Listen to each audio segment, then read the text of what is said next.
Assalamualaikum warahmatullahi wabarakatuh.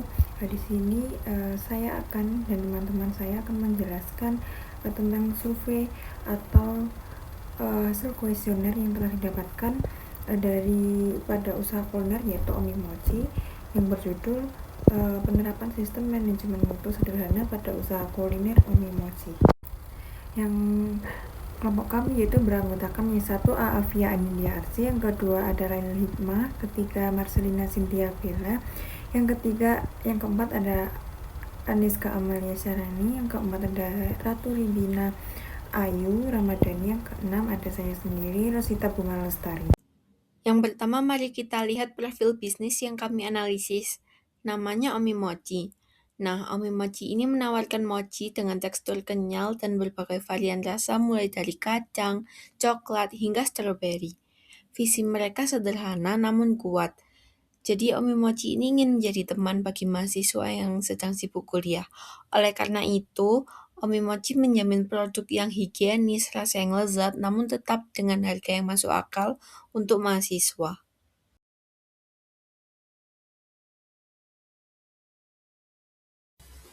Baik, yang selanjutnya yaitu yang ketiga ada menjelaskan proses identifikasi dan penilaian risiko secara kuantitatif berdasarkan data keluhan pelanggan terhadap produknya yaitu Omimochi. Nah, metode kuantitatif ini digunakan untuk menghitung dengan jumlah komplain dan persentasenya sehingga tingkat risiko dapat ditentukan secara objektif. Jenis masalah atau sumber risikonya yaitu yang pertama ada bagaimana tingkat kepuasan Anda terhadap rasa produk Omimochi, lalu deskripsi detailnya yaitu kadang terlalu hambar atau manis. Nah, jumlah yang komplain yaitu ada 2, untuk persentasenya yaitu di 8,7%. Lalu dampaknya yaitu kepuasan pelanggan dapat menurun.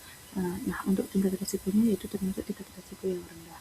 Lalu ada jenis masalah yang kedua, yaitu bagaimana kepuasan Anda terhadap tekstur dan konsistensi produk. Nah, untuk deskripsi detailnya yaitu kulit mochi terlalu kering dan tidak chewy atau tidak seperti keras mungkin. Lalu untuk jumlah komplainnya yaitu ada 13, lalu untuk presentasinya itu ada di 59,1%. Lalu untuk dampaknya yaitu dampak pelanggannya itu tidak repeat order, tingkat risikonya termasuk tinggi. Lalu yang jenis masalah yang ketiga itu ada bagaimana pendapat Anda mengenai kebersihan proses produk, yaitu termasuk di kemasan, label, dan tampilan. Deskripsinya yaitu labelnya tidak rapi dan kemasan kadang payah. Untuk jumlah yang komplain yaitu ada 2 orang. Untuk presentasinya yaitu di 8,7%, dampaknya mempengaruhi persepsi brandnya. Nah, tingkat risikonya yaitu rendah. Lalu yang terakhir adalah apakah harga produk sesuai dengan kualitas yang Anda terima. Lalu untuk deskripsinya yaitu pelanggan membandingkan dengan kompetitor. Untuk jumlah komplainnya itu ada 3, presentasinya di 13%. Lalu dampaknya yaitu menurunkan minat pembelian dan tingkat risikonya termasuk sedang. Nah, berdasarkan pendekatan kuantitatif ini, prioritas utama perbaikan harus difokuskan pada kualitas tekstur produk karena memiliki persentase komplain terbesar dan dampak paling signifikan terhadap keberlanjutan penjualan. Kemudian ada simulasi dokumen. Yang pertama itu ada flowchart prosesnya. Nah, yang pertama itu persiapan bahan bakunya yang terdiri dari tepung ketan, susu, dan gula. Kemudian semuanya itu dicampur menjadi adonan.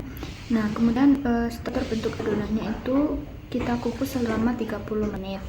Kemudian setelah adonannya itu diuleni hingga teksturnya kenyal. Kemudian adonannya itu ditimbang per 30 gram supaya ukurannya sama. Kemudian diisi sesuai selera, kemudian dibentuk. Nah, kemudian masuk ke tahap QC atau quality control, di mana kita mengecek bentuknya, kebocoran atau teksturnya. Kalau jelek itu kita reject, kalau bagus itu kita packaging, lalu kita melakukan penjualan.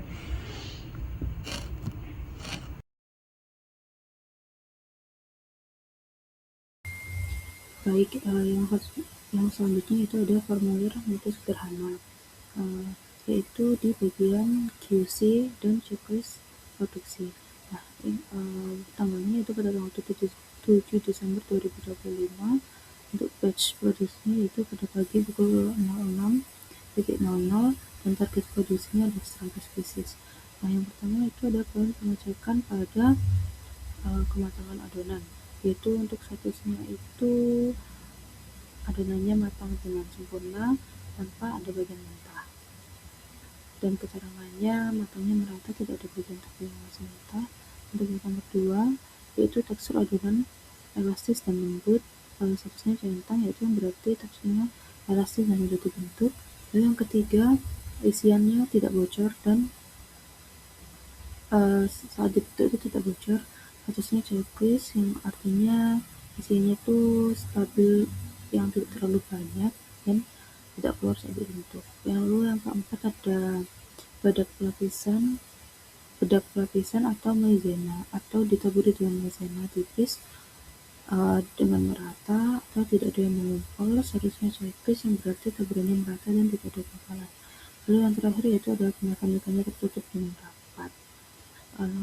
Statusnya yaitu checklist, keterangannya statusnya aman dan tidak ada celah pada kemasan. Nah, seluruh tahapan produksi telah memenuhi standar mutu, itu ditandai dengan tanda centang pada semua poin QC. Nah, formulir ini berguna sebagai bukti pengendalian kualitas untuk meningkatkan konsistensi produk serta memudahkan evaluasi jika terjadi keluhan atau cacat produk.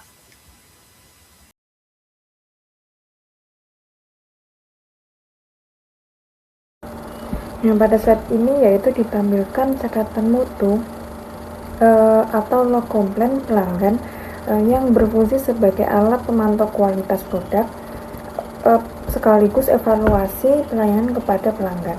Nah, berdasarkan data yang tercatat, komplain pelanggan terjadi pada beberapa tanggal di awal November 2024 dengan jenis keluhan yang berbeda-beda. Komplain pertama berasal dari pelanggan yang bernama Budi yang menyampaikan bahwa isian mochi ini rasanya coklat terlalu sedikit, rasa coklat itu terlalu sedikit. Sebagai tindak lanjut, pihak kami mengganti produk dengan 2 pieces mochi baru dan komplain dinyatakan selesai. Terus komplain kedua itu disampaikan oleh Ani dengan keluhan bahwa kulit mochi itu terasa keras dan sulit dikunyah. Untuk menjaga kepuasan pelanggan, perusahaan mengambil tindakan berupa pengembalian uang atau refund yang status komplain juga telah diselesaikan.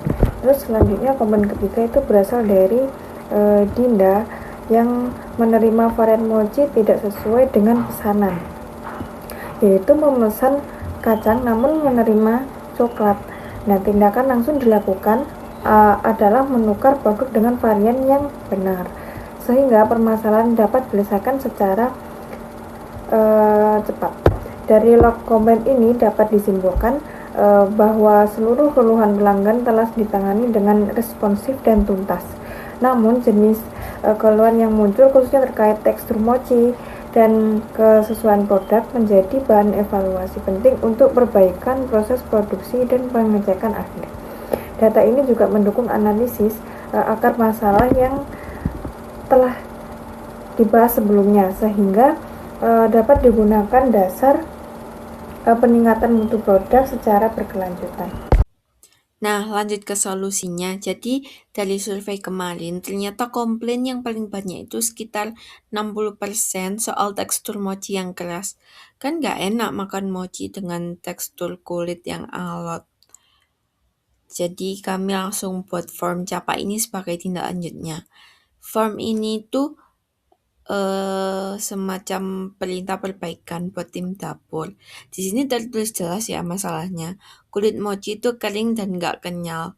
Form ini dibuat tanggal 10 November kemarin dan dipegang langsung oleh ketua produksi supaya masalah tekstur ini bisa segera dibereskan dan tidak terjadi lagi. Masalah. Nah, di itu Mas Bang itu menyebutkan tekstur dari kulit mochinya itu terlalu kering dan tidak ciwi. kemudian teksturnya itu berubah cepat menjadi kering atau surut.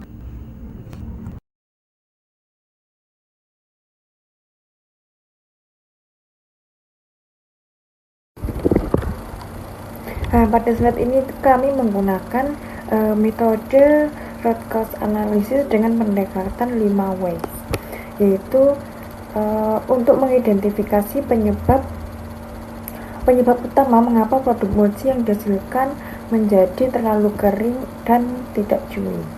Yang pertanyaan pertama yang kami ajukan adalah mengapa mochi menjadi terlalu kering dan tidak kenyal, yaitu jawabannya karena adonan mochi itu kehilangan kelembapan terlalu cepat sehingga tekstur akhir menjadi keras dan tidak sesuai dengan standar yang diharapkan. Selanjutnya, mengapa adonan kehilangan kelembapan, yaitu hal ini disebabkan terlalu kebanyakan tepung maizena atau bedak yang menempel pada permukaan mochi saat proses pembentukan. Tepung ini menyerap kelembapan dari adonan. Terus kemudian mengapa terlalu banyak tepung bedak yang digunakan? Karena pada saat pembentukan tangan karyawan terlalu banyak melumuri adonan dengan tepung agar adonan tidak lengket dan lebih mudah dibentuk. Nah, pertanyaan berikutnya itu mengapa tangan karyawan melumuri terlalu banyak tepung? Hal ini terjadi karena tidak tersedia kuas atau alat khusus untuk membersihkan sisa tepung yang berlebih pada permukaan mochi sehingga tepung dibiarkan menempel. Nah, yang terakhir itu selain penyebab utama tersebut ditemukan juga beberapa pendukung, yaitu takaran air dan minyak saat proses pengukusan yang kurang presisi karena masih dilakukan dengan perkiraan, bukan menggunakan alat ukur yang standar. Nah, dari analisis 5 Ws ini dapat disimpulkan bahwa akar masalah utama terletak pada penggunaan tepung bedak yang berlebih dan kurangnya kontrol proses.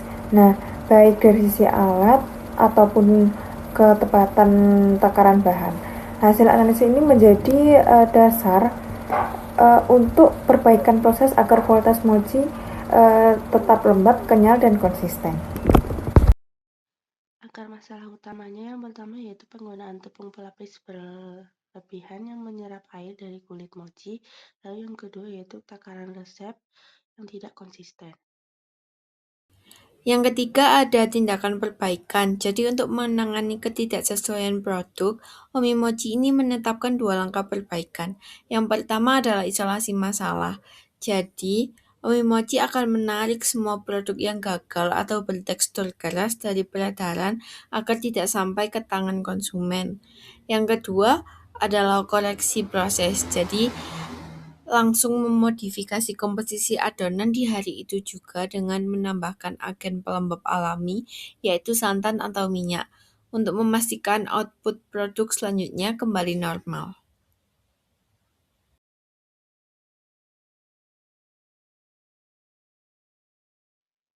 Lalu ada verifikasi efektivitas. Target yang digunakan yaitu tekstur mochi tetap lembut minimal selama 12 jam pada suhu ruang. Lalu metode cek yang digunakan yaitu tes simpan sampel selama 12 jam lalu dikonsumsi. Nah, baik, ini ada beberapa daftar pustaka yang kita jadikan referensi untuk membuat laporan case method dan untuk membuat PowerPoint ini.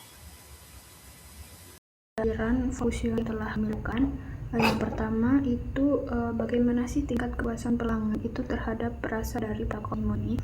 Nah, sebanyak 91,% itu pelanggan menyebutkan puas dan sebesar 8% itu pelanggan merasa tidak.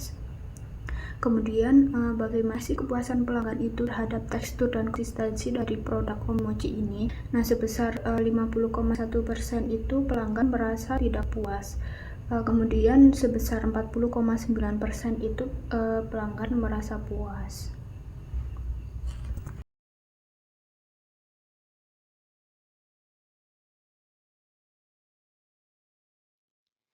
Yang ketiga, pertanyaannya yaitu bagaimana pendapat Anda mengenai kebersihan proses produksi mencangkup kemasan, label, dan tampilan.